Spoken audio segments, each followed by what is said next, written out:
안녕하세요. Eat 바이블입니다. 고난주간 네 번째 말씀 묵상 시간입니다. 오늘 본문은 요한복음 18장 28절에서 40절까지의 말씀입니다. 먼저 오늘 본문을 읽겠습니다.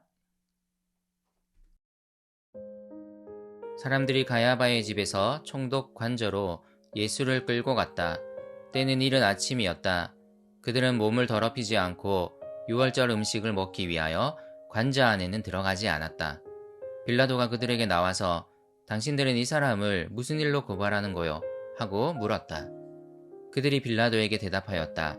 이 사람이 악한 일을 하는 사람이 아니라면 우리가 총독님께 넘기지 않았을 것입니다. 빌라도가 그들에게 말하였다. 그를 데리고 가서 당신들의 법대로 재판하시오.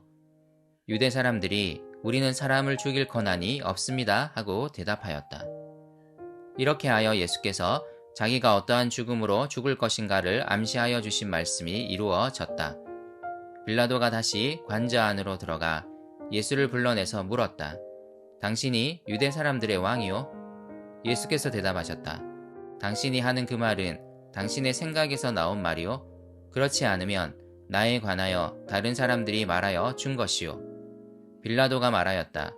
내가 유대 사람이란 말이요? 당신의 동족과 대제사장들이 당신을 나에게 넘겨주었소. 당신은 무슨 일을 하였소? 예수께서 대답하셨다. 내 나라는 이 세상에 속한 것이 아니오. 나의 나라가 세상에 속한 것이라면 나의 부하들이 싸워서 나를 유대 사람들의 손에 넘어가지 않게 하였을 것이요. 그러나 사실로 내 나라는 이 세상에 속한 것이 아니오. 빌라도가 예수께 물었다. 그러면 당신은 왕이요? 예수께서 대답하셨다. 당신이 말한 대로 나는 왕이요. 나는 진리를 증언하기 위하여 태어났으며 진리를 증언하기 위하여 세상에 왔소. 진리에 속한 사람은 누구나 내가 하는 말을 듣소. 빌라도가 예수께 진리가 무엇이요? 하고 물었다. 빌라도는 이 말을 하고 다시 유대 사람들에게로 나아와서 말하였다. 나는 그에게서 아무 죄도 찾지 못하였소. 6월절에는 내가 여러분에게 죄수한 사람을 놓아주는 관례가 있소. 그러니 유대 사람들의 왕을 놓아주는 것이 어떻겠소? 그들은 다시 큰 소리로 그 사람이 아니오 바라바를 놓아주시오 하고 외쳤다. 바라바는 강도였다. 대제사장의 집에서 신속하게 이루어진 유대인들의 재판이 끝납니다. 그리고 유대 지도자들은 로마 총독 빌라도의 최종 승인을 얻기 위해 예수님을 총독 관저로 끌고 갑니다. 요한은 이 긴박한 상황 속에서 흥미로운 장면을 하나 묘사합니다. 유대인들이 유월절에 자신을 더럽히지 않기 위해 이방인이었던 총독의 관저로 들어가지 않는 모습입니다. 하나님이 보내신 메시아를 죽이려 하는 사람들이 그들의 율법 규정은 지키려 하는 모습입니다.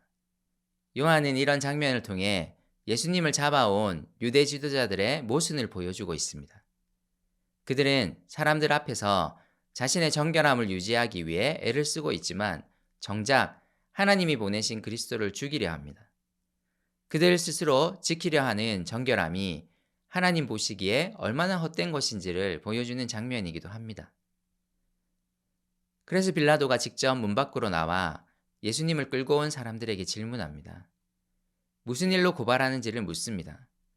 예수님을 사형에 처하게 하려는 의도가 강했던 이 사람들이 크게 외칩니다. 이 사람은 정말 악한 일을 했소. 로마법을 어겼소. 그렇지 않았다면 총독께 데려오지 않았을 것이요. 33절에서 빌라도가 예수님에게 당신이 유대 사람들의 왕이요? 라고 질문하는 것을 볼 때 이들은 아마도 예수님이 자신을 왕이라고 했다는 제목으로 고발한 것 같습니다. 자신들의 법정인 산헤드린 공회에서는 예수님의 제목을 하나님을 모독한 것으로 판결을 내렸지만 빌라도 앞에서는 다른 이야기를 하고 있습니다.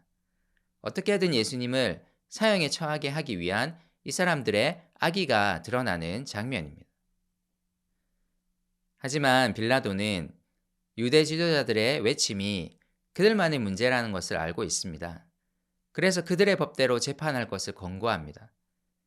하지만 유대인들은 물러서지 않습니다. 그들의 목적은 예수님을 죽이는 것입니다. 로마의 지배를 당하고 있던 그들에게는 죄인을 사형에 처할 권한이 없었기에 그들은 로마 총독의 판결을 강하게 요청합니다.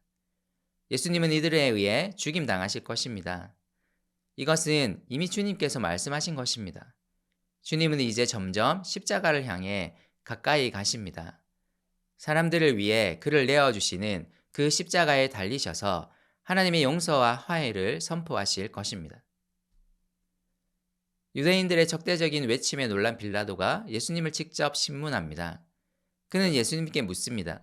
당신이 정말 저들이 고발하는 대로 자신을 유대인의 왕이라고 말했소?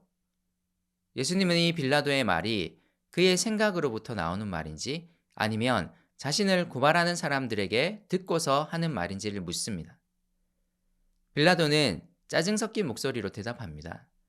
35절의 내용은 그가 유대 사람들의 종교 문제에 관여하고 싶지 않음을 말하면서 정말 예수님이 로마법을 위반한 것인지에만 자신의 관심이 있음을 말하는 것입니다. 이런 빌라도에게 예수님이 대답하십니다. 일단 예수님은 자신이 왕으로 오셨음을 인정하십니다. 하지만 자신이 통치하려는 나라는 이 세상에 속한 것이 아님을 분명히 말씀하십니다. 예수님은 단지 유대인들의 왕이 되기 위해 오시지 않았습니다. 그분은 이 세상에 속하지 않은 나라의 통치자로서 사람들을 구원하고 이 나라로 이끌기 위해 오셨습니다. 예수님은 유대인들이 바라는 바처럼 로마를 전쟁으로서 전복하려고 하시지 않을 것입니다. 그분은 이 세상에 속하지 않는 영원한 나라, 그 나라의 통치자로서 그 나라의 사람들을 초청하기 위해 오셨습니다. 그러므로 우리는 이 세상에서의 영광이 아닌 이 세상에 속하지 않은 그분의 나라에서의 영광을 구해야 합니다. 그분이 이를 주시기 위해 오셨기 때문입니다. 이 세상은 유한하지만 그분의 나라는 영원합니다. 예수님과의 신문을 진행한 빌라도는 사형을 내릴 만한 제목을 찾지 못합니다. 그래서 유대인들에게 예수님을 놓아주자고 제안합니다. 하지만 유대인들은 더 크게 외칩니다. 예수님을 놓아주지 말고 강도 바라바를 놓아주라고 크게 외칩니다. 이들은 영원한 그분의 나라를 받아들이지 않았습니다. 단지 이 세상의 나라에 관심이 있을 뿐입니다. 그래서 그들은 진짜 메시아를 알아보지 못하고 그들의 욕망에만 사로잡혀 세상의 나라를 추구하고 있습니다. 고난주간을 보내며 어떤 생각을 하고 계십니까? 예수님의 고난을 기념하면서도 우리의 생각은 여전히 세상 나라에 머물고 있는 것은 아닐까요? 그분이 통치하시는 하나님의 나라를 소망하기보다 우리가 살아가는 지금 이곳에서의 영광을 추구하고 있는 것은 아닐까요? 주님은 우리를 영원한 그의 나라로 이끄셔서 영원한 생명을 누리게 하기 위해 십자가에 달리셨습니다. 그러므로 우리의 소망 역시 그분이 통치하시는 그분의 나라에 관한 것이어야 합니다. 그분의 십자가는 바로 하나님의 나라에 대한 소망을 우리에게 불어 넣습니다. 이 세상에 속하지 않은 이 하나님의 나라를 소망하는 오늘 하루였으면 좋겠습니다.